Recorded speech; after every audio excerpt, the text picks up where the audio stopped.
네, 서동수의 글로벌 마켓 리더 메리츠증권 서동수 대리와 얘기를 나눠보도록 하겠습니다. 안녕하십니까? 예, 안녕하세요. 네. 자, 오늘은 저희가 조금 전에 얘기했던 것처럼 어이지 앵커가 얘기했던 것처럼 좀 들썩였던 시장들 좀 자세히 좀 분석을 해보도록 하겠습니다. 먼저 첫 번째 이슈부터 체크를 해보도록 하죠. 자, 먼저 중국 양회에 대해서 좀 얘기를 나눠보도록 하겠습니다. 자, 중국 양회가 이제 지난 15일 이제 폐막이 됐습니다. 뭐 여러 가지 부분에 대해서 얘기를 했는데 리커창 총리 일단은 뭐 경제 성장률에 대해서 7% 밑돌 수도 있다는 것까지 어느 정도 좀 허용을 한 듯한 뭐 이런 얘기가 나왔었고요. 반대로 이제 좀 소비 시장으로 좀 전환을 좀 해본다는 이런 중국 정부의 어떤 의지가 보였던 그런 상황이었던 것 같습니다. 어떻습니까? 네, 사실 이게 그 양회 내용을 되짚어보는 것들이 굉장히 재미가 없을 수 있습니다. 네. 분명히 뻔한 이야기이기 때문에 재미는 없지만 우리가 분명히 한번 짚어봐야 되는 부분이라고 생각을 하고요. 사실 중국 증시 같은 경우는 양회 기간 중에 보통 중국 증시가 오르는 경우가 거의 없습니다. 네. 사실 조정을 보이다가 양회가 종료를 하고 나서 오르는 것이 좀 많이 일어나는 일들이었는데 이번에는 좀 이례적으로 좀 상해 증시가 뭐 신고가를 뭐 치고 양해가 종료하고 나서도 뭐 그러한 흐름들을 계속 이어가고 있다라는 점을 봤을 때 제가 중국에 관련된 지수를 무조건 사라고 연초하고 뭐 작년에도 계속 말씀을 드렸지만 제가 이거 세일즈하고 뭐 이게 좋습니다 안 좋습니다 한다고 해서 지수가 올라가고 안 올라가고 결정되는 거 절대 아니거든요. 그렇죠. 이것은 그냥 명백한 사회 현상으로 보시면 되는 거고요. 중국의 위치가 그렇게 많이 올라섰다라는 것을 이제는 좀 인정을 하셨으면 좋겠습니다. 제가 작년부터 얼마나 답답했냐면 물론 사실 중국이라고 하면 중국 안 됩니다. 중국 내가 옛날에 했다가 한번 당했어. 그래서 못 하겠어. 이런 부분들이 대부분들인데 좀 생각을 바꾸셨으면 사실 그때 아직 엄청 올라가겠구나 하는 생각은 했거든요. 네. 사람들이 대부분 그렇게 생각하는 걸 보면서 네, 이런 사실 좀 받아들였으면 좋겠다. 예, 저도 주말에 이제 은행 다니는 친구와 좀 얘기를 나눠봤는데 그 친구도 이제 중국 쪽에 이제 펀드를 구매를 했다. 그러면서 이제 이거 그 중국이 이제 오를 만큼 다 오른 게 아니냐 뭐 이렇게 얘기를 하길래 글쎄요 뭐 하면서 이제 우리 서동수 대리와 좀 나눴던 얘기를 했었던 게 좀 기억이 나는데 어쨌든 그런 부분이 좀 맞아떨어지지 않았나 하는 생각이 드네요. 그 친구분이 꼭 이 프로그램을 좀 봐야 되지 않을까 이런 생각을 해보게 됩니다. 추가적으로 좀 살펴볼 필요가 있을 것 같아요. 이례적으로 이 양회 기간 내에 어제 2% 이상의 급등이 좀 나타났습니다. 좀 강세, 증시치고는 강세 흐름이 나타났는데 이번에 정부 개입 의지가 굉장히 좀 강했다라는 얘기로 받아들여진 게 아닐까 싶은데 외신 반응 좀 어떨까요? 네, 일단 리커창 총리께서 7% 성장에 대한 자신감을 가지고는 있지만 7% 내외라는 표현을 이렇게 쓰시면서 조금 떨어질 수도 있다. 그 숫자에 너무 집착하지 말자라는 것을 좀 피력을 했었고요. 최근 뭐 산업 생산률이라든가 여러 가지 제조업 관련된 지표들이 계속 부진하면서 혹시나 일자리 부분에서 문제가 생기는 게 아니냐라는 점, 반대로 얘기하면 지금까지는 작년 1,300만 개의 일자리를 만들어내면서 고용 관련돼서는 전혀 문제를 보여주지 않고 있었기 때문에 리커창 총리가 이렇게 강한 자신감을 좀 보여줬다라고 보시면 될 것 같고요. 최근 들어서 금리를 떨어뜨렸는데 기업 활동이라든가 이런 것들이 늘어나지 않는다라는 이러한 좀 관측에 대해서는 일단 지금 좀 지켜보고 있다. 그리고 우리는 아직 정책 대응 여력이 굉장히 크다. 부동산이라든가 뭐 재정정책, 통화정책 얼마든지 금리를 낮춘다거나 뭐 돈이 많으니까 재정적으로도 얼마든지 쏠 수가 있을 것 같고요. 그렇기 때문에 이러한 부분에서는 지켜보고 있다. 좀 필요하면은 바로 시행하겠다라는 점 이렇게 보여줬습니다. 그래서 정부 관련돼서는 일단 기업 활동을 지원하는데 상당히 좀 많은 부분을 좀 생각을 하고 있다. 법인세를 낮출 수도 있고 뭐 정부 요식행위 뭐 30개에서 50개가 됐던 것을 몇 개 안으로 다 줄여나는 이런 요식행위를 많이 줄였다라는 점에서 기업의 활동을 조금 부스트업을 시키고 있는 모습들을 볼 수가 있을 것 같고요. 마지막으로 이제 정책적인 부분들 어떻게 보면은 이게 시장하고 어떻게 보면 가장 밀접하다. 좀 잘 보시면 재미는 없습니다. 재미는 없고요. 환경 관련해서 상당히 관심이 많습니다. 오염물 배출 산업에 대해서 강력한 규제를 하겠다. 어떻게 반대로 생각해 보면 신성장 동의 에너지, 그린 에너지의 발전을 한번 우리가 생각을 해볼 수 있을 것 같고요.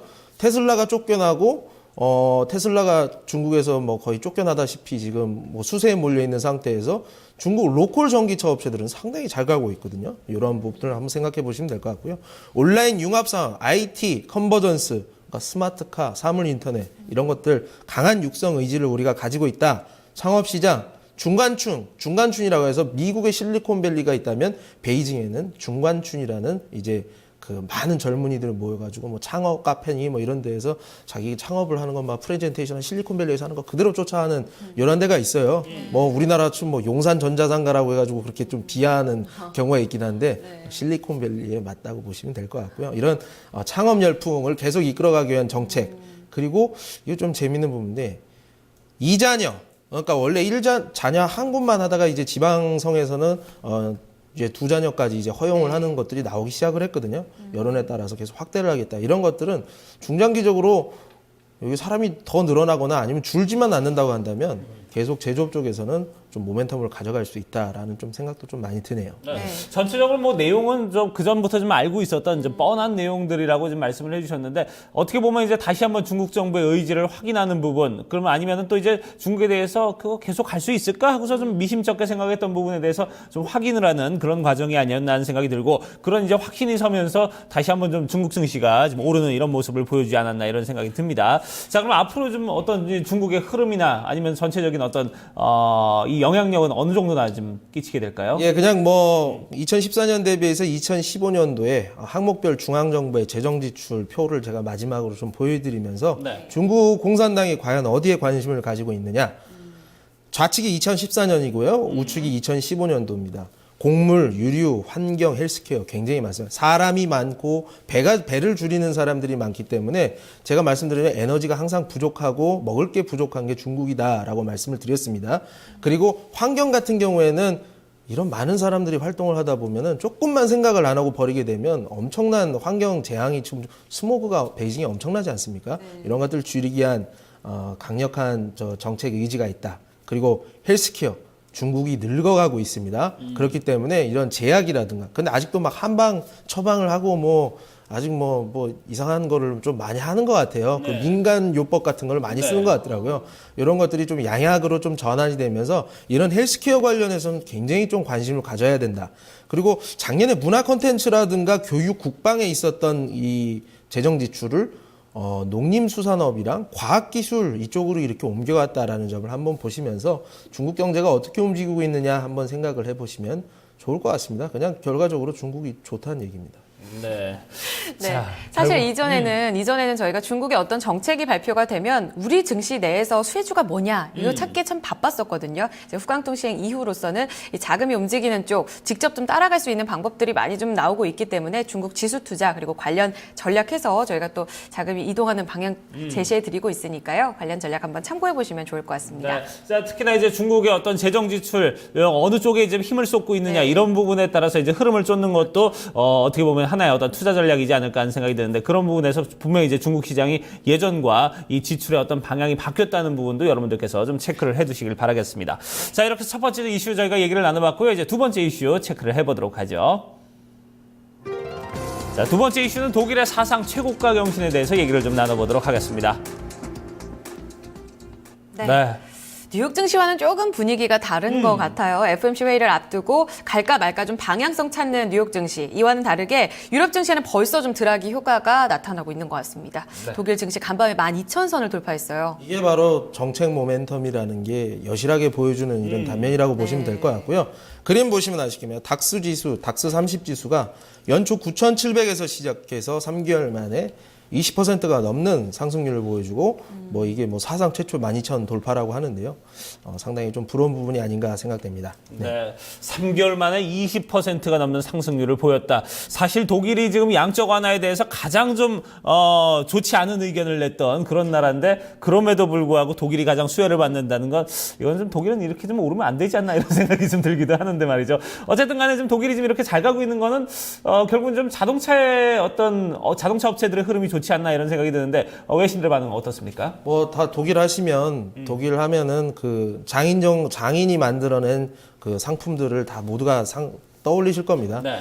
그래서 많은 분들이 이제 뭐 독일 자동차를 선호하시기도 하고요. 블룸버그에 따르면 일단 최근에 특히나 유로존의 이제 그 양적 완화로 인해서 가장 큰 수혜를 받는 것들이 어떻게 보면 독일의 제조업이다. 그 중에서 완성차 업체의 뭐 주가라든가 이 약진이 두드러지고 있다. 그림을 보시면 아시겠지만 기업별 상승률입니다. 우측으로 가면 갈수록 가장 많이 오른 부분들인데요. 두 번째로 많이 오른 다임, 그러니까 벤츠, 머세이데스 벤츠고요. 네. 그다음에 폭스바겐, BMW 2, 3, 4위를 다 하고 있다. 이렇게 지금 완성차가 잘 나가고 있는 이유들 뭐 여러 가지가 있는데 뒤에서 좀 말씀드리겠지만 미국하고 이렇게 많이 좀 견주어서 보는데요. 미국 국민차인 포드하고 미국 이제 독일의 국민차인 폭스바겐의 주가를 다음 그림을 통해서 보시게 되면 주가 상승에 극명한 차이가 나고 있습니다. 그래서 이런 범용 차량들 환율 뭐 이런 것들을 결과적으로 좀 얘기를 하려고 하는 것 같은데요. 다음 그림 한번 보시면 머세이디스 벤츠가 가장 지금 어떻게 보면 미래에 관련된 이제 무인 자동차 쪽에 가장 가까워져 있다라고 좀 보시면 될 것 같은데 미국의 테슬라, 미국의 미래 자동차 산업을 중심으로 가져가고 있는 테슬라 업체와 주가 상승률을 보더라도 상당히 큰 차이가 난다라는 점을 보시면서 이런 자동차 업체의 위상을 한번 보실 수가 있습니다. 보니까 지금 얼마 전에 작년이었죠. 작년, 재작년 모두 현대차와 도요타의 어떤 주가 추이를 나란히 보고 있는 게 아닐까 이런 생각이 들 정도로 아무래도 원인은 좀 환율 쪽에서 말씀하셨다시피 좀 찾아봐야 되지 않을까 싶은데요. 앞으로 유로화 계속해서 좀 약세가 진행이 될 거다라는 전망이 좀 힘이 실리는데 좀 전략을 어떻게 세워볼까요? 마지막 그림을 보시면서 네. 유로화는 지금 충분히 낮아져 있고 앞으로도 조금 더 낮아질 가능성도 없지 않아 있습니다. 뭐 지금 독일 기업들의 독일 수출 기업들의 지금 뭐 체질이 계속 개선될 수밖에 없는 지금 매크로 변수들이 계속 적용되고 있다라고 보시면 될 것 같은데요. 궁극적으로 약세 통화를 가져가는 이런 국가들의 수출 기업들이 경쟁력이 상승되는 모습들을 보시면 될 것 같다. 뭐 우리나라 증시에 한번 대입을 해보자면 현대차를 한번 우리가 진짜 저번에도 계속 제가 말씀드립니다만 현대차를 눈여겨서 보시는 게 좋을 것 같습니다. 최근 들어서 원달러 환율을 보시게 되면 다른 국가들보다도 훨씬 약세를 보이고 있는 모습들을 좀 보여주고 있습니다. 이렇게 되기 때문에 이런 부분에서는 또 사실 여기에서 원화가 강세가 되는 국면들을 좀 기대를 하면서 외국인들이 좀 수급적으로 들어올 수 있는 가능성도 있기 때문에 낮은 레벨에 있는 현대차 같은 경우 한번 눈여겨서 보시라고 정리를 해드리겠습니다. 네.